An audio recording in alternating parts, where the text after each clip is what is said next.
नमस्कार। आवाज देश की में आपका स्वागत है। मैं हूं प्रतिबिंब शर्मा। आवाज देश की में बात करेंगे इतिहास को फिर से लिखने की, जिसमें हम जानने की कोशिश करेंगे कि क्या इतिहासकारों ने पूर्वाग्रह युक्त होकर अभारतीय दृष्टि से भारतीय इतिहास लिखा है। हम यह भी जानने की कोशिश करेंगे कि क्या भारतीय इतिहास में जानबूझकर विदेशी आक्रांताओं को महिमामंडित किया गया है। क्या भारत के शासकों और महापुरुषों को इतिहास में उस तरीके का उचित स्थान नहीं दिया गया है। क्या साम्राज्य विस्तार की लालसा वाले मुगल शासकों को महान बताया गया है। कश्मीर के पराक्रमी राजा ललितादित्य को क्यों नहीं दिया गया इतिहास में स्थान। क्या राखी गढ़ी की खोज आर्यों के बाहर से आने के इतिहास पर, यानी कि उसकी थ्योरी पर चोट करती है। बात करेंगे देश के 3 बड़े इतिहास से जुड़े हुए लोगों से, और साथ ही जनता जनार्दन भी हमारे साथ रहेगी। और मैं अपने खास मेहमानों का करवा देता हूं आपसे परिचय। प्रोफेसर कपिल कुमार, जाने माने इतिहासकार, हमारे साथ मौजूद हैं। प्रोफेसर धर्मचंद चौबे IGNCA से, वो भी हमारे साथ मौजूद हैं। और doctor Ratnesh Kumar Tripathi, fellow, Nehru memorial museum और लाइब्रेरी भी हमारे साथ मौजूद हैं। और हमारे साथ मौजूद है जनता जनार्दन, आपका भी बहुत बहुत स्वागत है। सबसे पहले मैं जनता से ही शुरू करूंगा कि क्या सचमुच इतिहास लिखने की फिर से आवश्यकता है क्या? मुझे लगता है कि इतिहास दोबारा लिखने की सख्त ज़रूरत है, क्योंकि कुछ कुछ चीज़ें जो हैं अभी खोजी गई हैं, या फिर कुछ चीज़ों का चेंज होना बहुत ज़रूरी है। इसलिए इतिहास का दोबारा लिखा जाना बहुत ज़रूरी है। इतिहास का पुनर्लेखन बहुत ज़रूरी है, ताकि हम बहुत सारी चीज़ें जिन्हें हम वैल्यू नहीं दे रहे हैं अभी, उसे उनका उचित वैल्यू दे पाएँ। इतिहास का पुनर्लेखन होना चाहिए, क्योंकि राजा दाहिर भी थे एक महान शासक, और राजा ललित आदित्य जी आपने बताया जैसा, इन सब के बारे में हमें पूर्ण जानकारी मिलनी चाहिए। कपिल जी, हमने बचपन में एक फिल्म देखी थी, उसमें गाना था, सिकंदर से पोरस ने की थी लड़ाई तो मैं क्या करूं। वो जो हो गया सो हो गया इतिहास में, उसको फिर से लिखने की आवश्यकता क्यों? इतिहास कोई स्थैतिक विषय नहीं है। नई खोज आती है, नए सोर्सेज आते हैं, नए स्रोत आते हैं, नई एक्सकेवेशन होती है। आज सैटेलाइट मैपिंग है, DNA टेस्टिंग है एंशिएंट हिस्ट्री को लेकर के। मध्यकालीन इतिहास को लेकर हम पे लोकल लिटरेचर बहुत मौजूद है। कोई जरूरी नहीं है कि केवल फारसी और कोर्ट के इतिहासकार को देखा जाए। और फिर राष्ट्रीय आंदोलन के इतिहास को लेकर के तो ऐसे ऐसे दस्तावेज देखिए, अभी खुद सरकार ने आपके सामने नेताजी की फाइल्स को रिलीज किया, जो अंदर बंद थी, मोदी जी ने उनको रिलीज किया, तो उससे एक नई चीज सामने निकल करके आती है। तो इसलिए ये कहना, और देखिए हम इतिहास को क्यों पढ़ते हैं।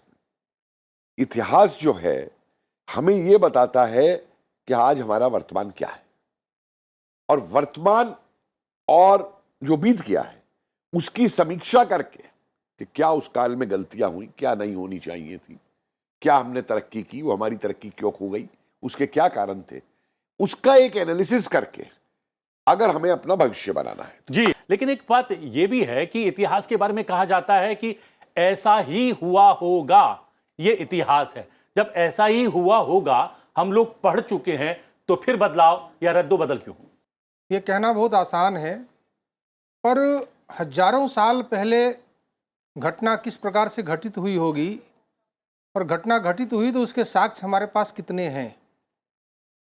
अब वर्तमान में क्या साक्ष्य हैं, उन साक्ष्यों के आधार पे हम लोग इतिहास का लेखन करते हैं, विद्यार्थी उसका अध्ययन करते हैं।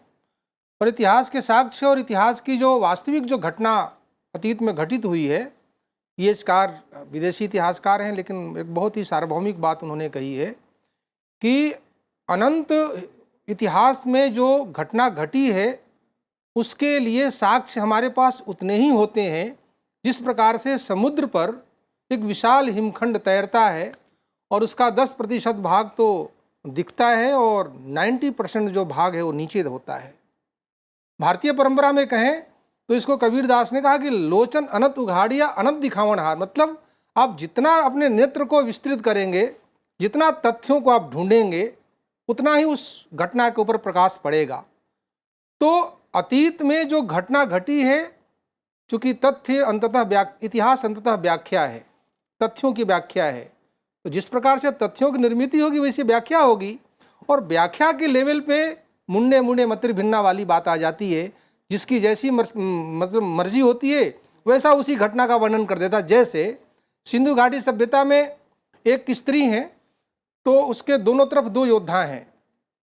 तो जो हमारा जो एक श्रद्धायुक्त भारत संस्कृति के जो पूजने वाले, भारत को मानने वाले लोग हैं, भारतीय परंपरा में विश्वास करने वाले लोग हैं, वो ये कहते हैं कि वो देवी हैं और दो योद्धाओं को युद्ध मतलब उनके द्वंद्व के बाद उनको आशीर्वाद देती हैं या विजय होने का आशीर्वाद देती हैं उनको।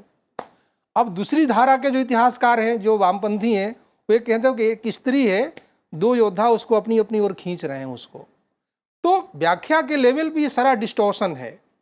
तो ये व्याख्या के जो लेवल पर जो है कहीं ना कहीं विभाजन नजर आता है, लेकिन इतिहास जो घटनाक्रम हमने लॉक कर दिया उसको माना जाता है, उसमें भी क्या सतत परिवर्तन की संभावनाएं लगातार बनी रहती हैं?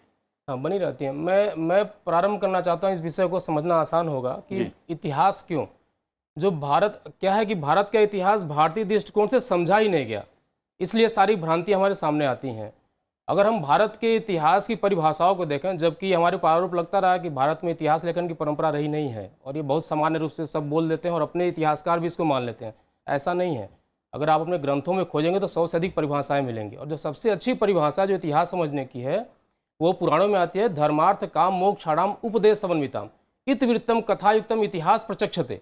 इट मीन्स कि इतिहास की जो ड्यूटी है वो ये नहीं है कि केवल एक डॉक्यूमेंटेशन हमने कर दिया जो एक पैटर्न बना हुआ है। इतिहास की जो निर्मित है वो इसलिए होती है कि इसको पढ़ करके, सीख करके व्यक्ति जो है, जो उसके 4 पुरुषार्थ हैं, धर्म अर्थ काम और मोक्ष, उसको समझ सके, उसको प्राप्त कर सके। जब भारतीय दृष्टिकोण से भारत के इतिहास को देखा ही नहीं गया तो उसके विरोध में या उसके पक्ष में लिखने वाले भी कमोबेश उसी रास्ते पर चल पड़ते हैं जो यूरोपियन सेट ऑफ माइंड है, जो पैटर्न बना दिया गया है। तो ये सेट ऑफ माइंड है कपिल जी, या फिर उनकी जो भाषाई जो मजबूरी थी या फिर संस्कृति को ना जानने की जो नासमझी थी, उसकी कारण जो है चीजें थोड़ी सी बदल गई? देखिए, इसके पीछे एक बहुत बड़ा कारण है। कारण ये है कि अंग्रेज जब भारत में आए जी और अपना यहाँ उपनिवेश स्थापित करना चाहते थे, तो उन्होंने ये जाना कि यहाँ पे उनका टकराव जो है वो जंगली लोगों से नहीं है कि जिनको कैप्चर करते चले जाए। मालूम है वो व्हाइट मैन थ्योरी और सिविलाइजिंग द वर्ल्ड बनाई उन्होंने। यहां उनका टकराव एक ऐसी संस्कृति से था जो हजारों साल पुरानी जीती जागृति संस्कृति थी, और उन्होंने देखा कि जब तक इस संस्कृति के गौरव को, इसके वैभव को हम नष्ट नहीं करेंगे, हम अपनी सर्वोच्चता स्थापित नहीं कर सकते। तो चाहे वो भारत की स्थापत्य कला हो, चाहे भारत का विज्ञान हो, चाहे भारत का वो मैथमेटिक्स हो, चाहे भारत के धर्म हो, चाहे भारत का सामाजिक ढांचा हो, उन्होंने हर किसी के ऊपर प्रहार करना प्रारंभ किया। और इस हद तक गए, मैं आपको बताता हूं कि वो देखिए, वो कहते हैं कि भारत नाम की कोई चीज ही नहीं है, और अभी भी हमारे कई राजनीतिज्ञ ये कहते हैं कि इंडिया तो 47 में बना। सुनिए, अगर भारत नाम की कोई चीज नहीं थी तो कोलंबस पागल होकर किस देश को ढूंढ रहा था, मुझे बताइए।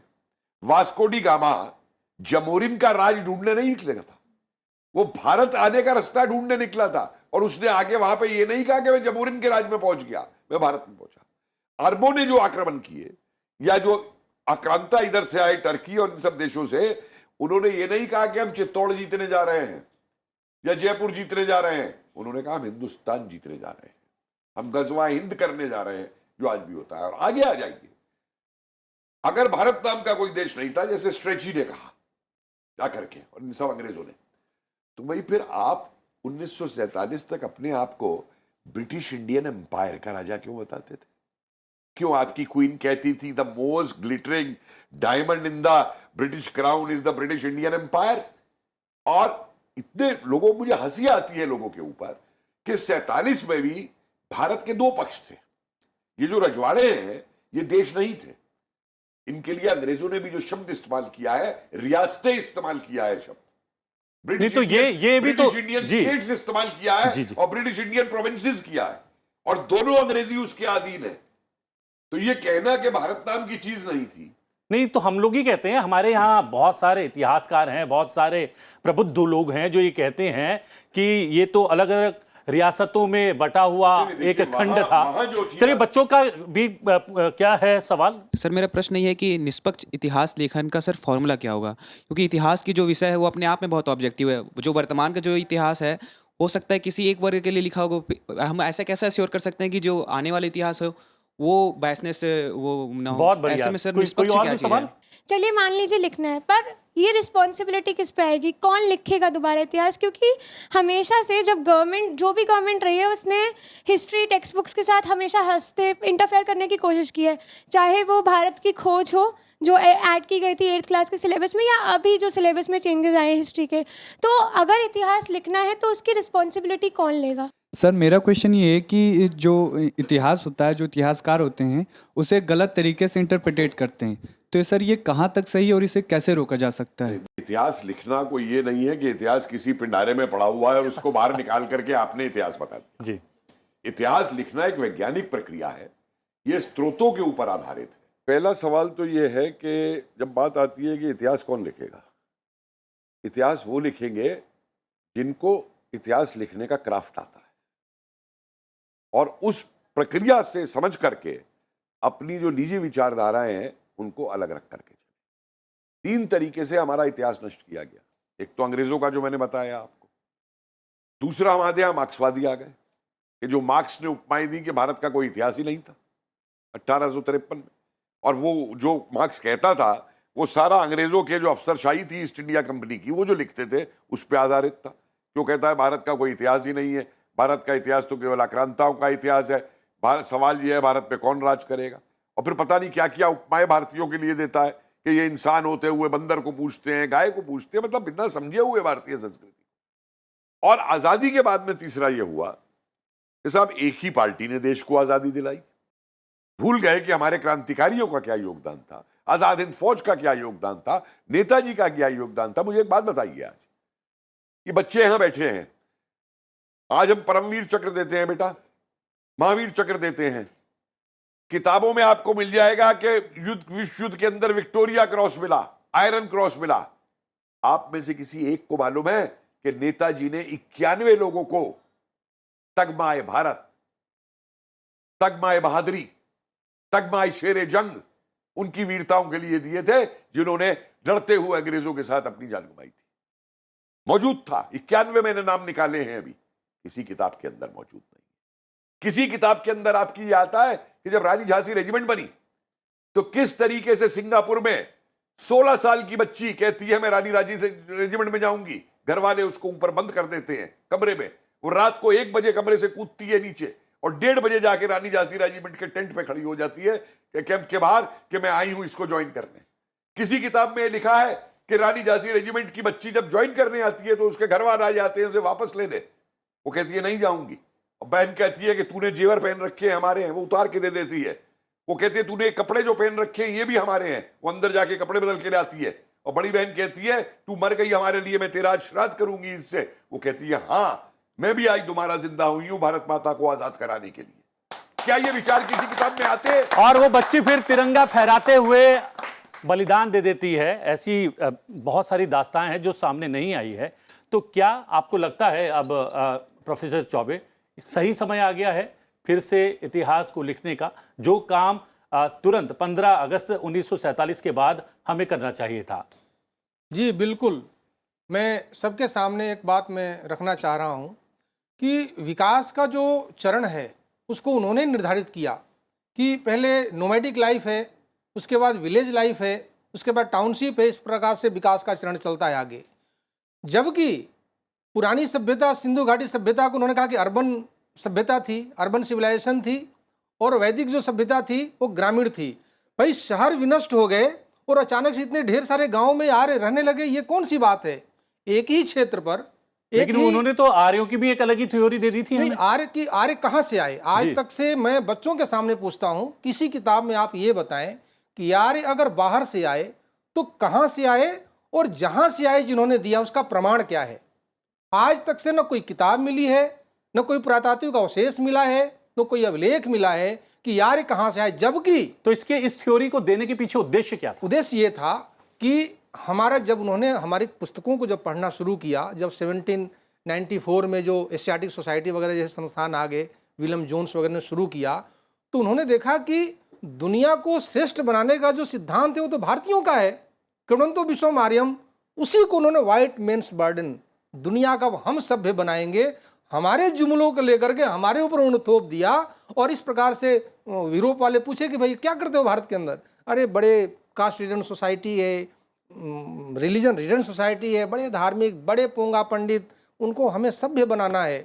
तो हमारे ही उस मुहावरे को, उस हमारे उद्घोष को कि दुनिया को हम श्रेष्ठ बनाएंगे, और चूंकि मैं तो इंडियन हिस्ट्री का भी हूँ और कंट्रीज अदर देन इंडिया का भी हूँ, बृहत्तर भारत का 26 देश हमारे पास अभी तक की जो चर्चा हुई है उस पर कोई सवाल? सर, अभी आपने जो बताया कि आर्यन इन्वेशन थ्योरी के लिए एविडेंस क्या है, फैक्टर 16 करके एक जीन है जो कि एनालिसिस किया गया है, तो नॉर्थ में वो काफ़ी ज़्यादा मेजॉरिटी में पाया गया, इवन साउथ में भी पाया गया वो, तो ये कॉन्ट्राडिक्टरी रहता है आर्यन इन्वेशन थ्योरी का। सर मेरे को लगता है कि हमारे प्राचीन इतिहास में बहुत सारे क्वेश्चन ऐसे हैं जो भी अनआंसर्ड हैं। जैसे कि हमारे भारत में बहुत सारी लैंग्वेज फैमिली हैं, तो हम लोग को कुछ खास नहीं पता है कि कैसे वो यहाँ पर आके स्थापित हुई। जैसे द्रविडियन लैंग्वेज हो गई, इंडो आर्यन लैंग्वेजेस हो गई, या फिर ऑस्ट्रो एशियाटिक लैंग्वेज, तो ये बहुत सारे क्वेश्चंस हैं जो अनआंसर्ड हैं। तो आप ये जो अलग अलग भाषाएं हैं जो यहाँ पर आके आई यहाँ पर पली बढ़ी, तो इसका एक्सप्लेनेशन क्या होगा? वो भाषाएं आई नहीं, वो भाषाएं आई नहीं, वो भाषाएं इसी धरती पे पैदा हुई। उर्दू किसी विदेश में पैदा नहीं हुई, तमिल किसी विदेश में पैदा नहीं हुई। सारी भाषाओं की जो जननी है, आप तमिल के शब्दों को आप देखें, आप कन्नड़ के शब्दों को देखें, आप बंगाली उड़िया के शब्दों को देखें, उसमें आज भी 40 से 45% तो तमिल में संस्कृत के शब्द हैं। तमिल कहाँ से आए कोई बता सकता है क्या?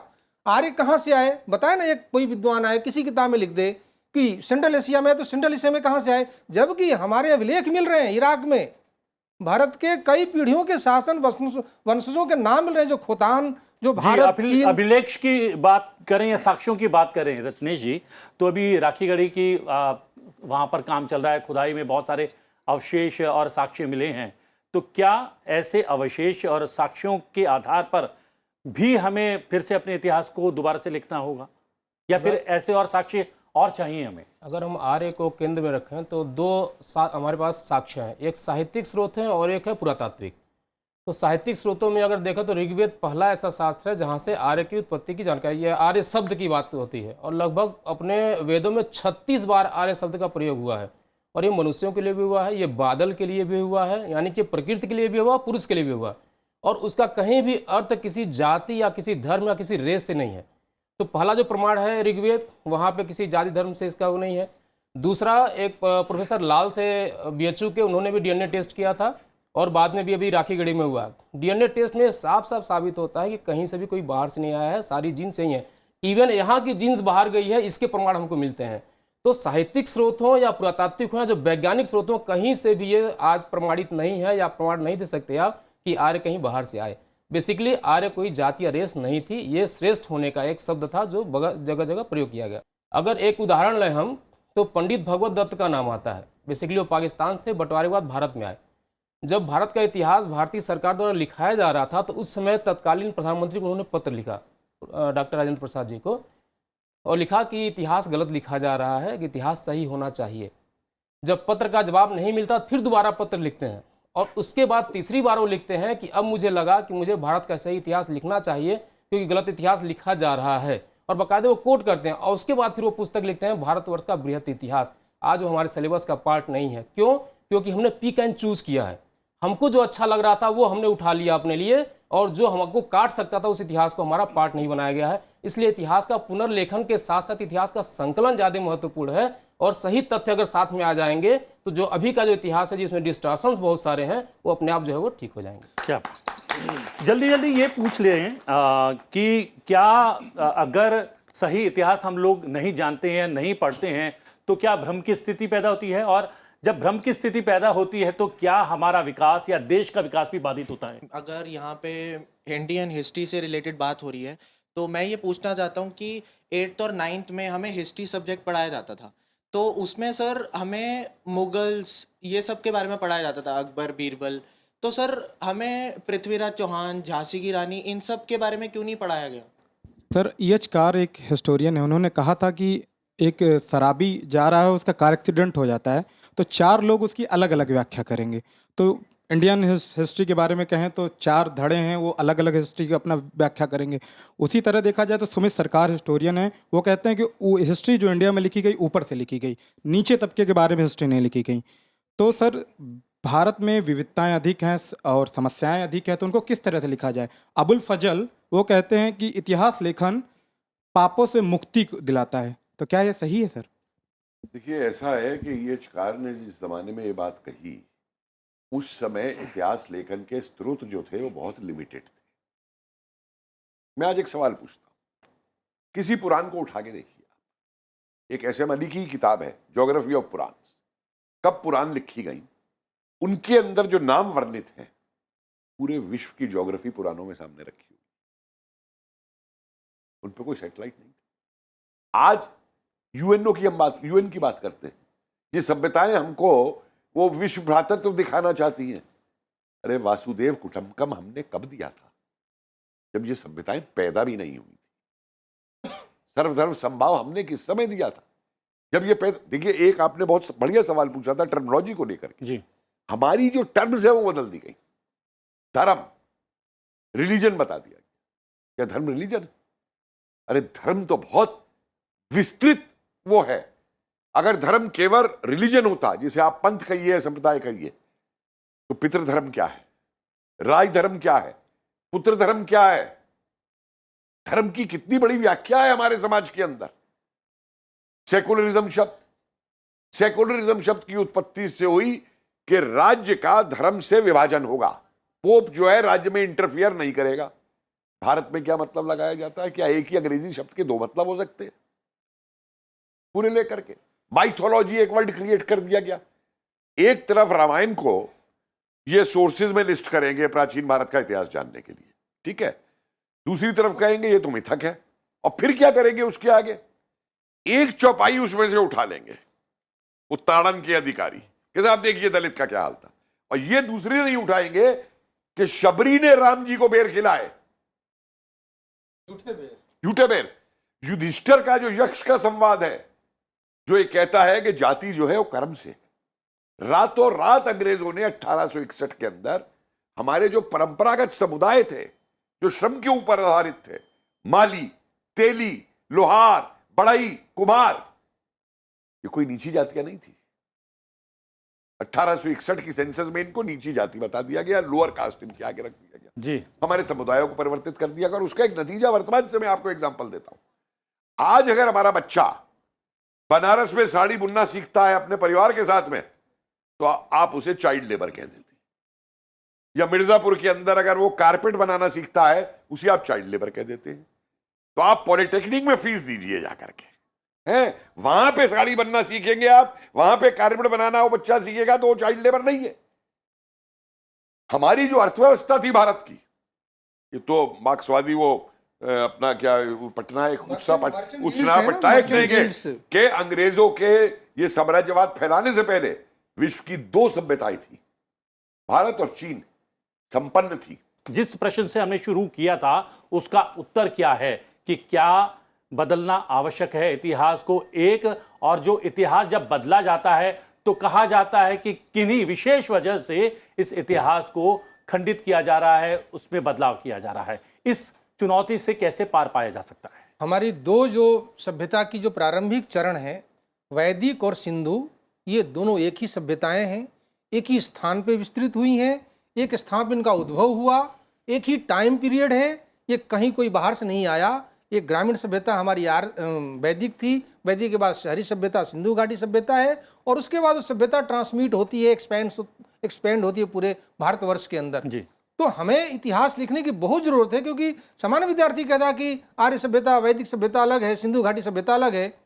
तो ये क्रिएटेड हिस्ट्री है, क्रिएटेड, जानबूझकर क्रिएट किया गया। लेकिन रत्नेश जी, एक चुनौती ये भी रहेगी कि फिर से जो है सरकारें तो आती जाती रही हैं और एक सतत प्रक्रिया है लोकतांत्रिक व्यवस्था की, फिर आने वाले समय में फिर कोई दूसरा एक रूप अख्तियार कर लेगी हमारी जांच, हमारा इतिहास, तब क्या करेंगे? मतलब अंतिम परिणति तक कैसे पहुंचा जा सकता है? देखिए, अभी अभी जो इतिहास है वो हमारा तालाब हो गया है, यानी कि फिक्स कर दिया गया है कि बाकी जो रिसर्चेज होंगे उसको हम एकोमोडेट नहीं करेंगे।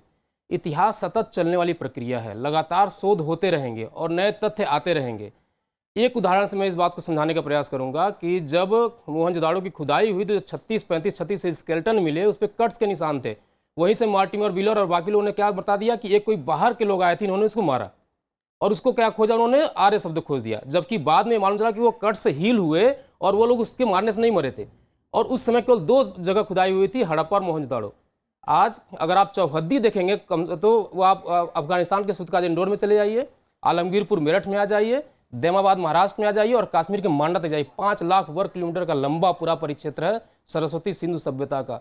36 लोगों के मारने से समाप्त नहीं होगी। तो इतिहास जो तालाब बन गया है, उसको सरोवर जो बन गया, उसको सतत प्रक्रिया में प्रवाहमान करना पड़ेगा, यानी कि जो नए तथ्य हैं उनका संकलन करना पड़ेगा। अपने आप इतिहास बदलने की मुझे लगता है आवश्यकता नहीं है। लेकिन यहाँ पर बहुत सारे लोग मौजूद हैं, भारत की आवाज बनकर। हाथ उठाकर बताइए कि क्या इतिहास फिर से लिखना चाहिए? बिल्कुल जी। और जो इस पक्ष के भी हैं कि नहीं लिखना चाहिए कोई?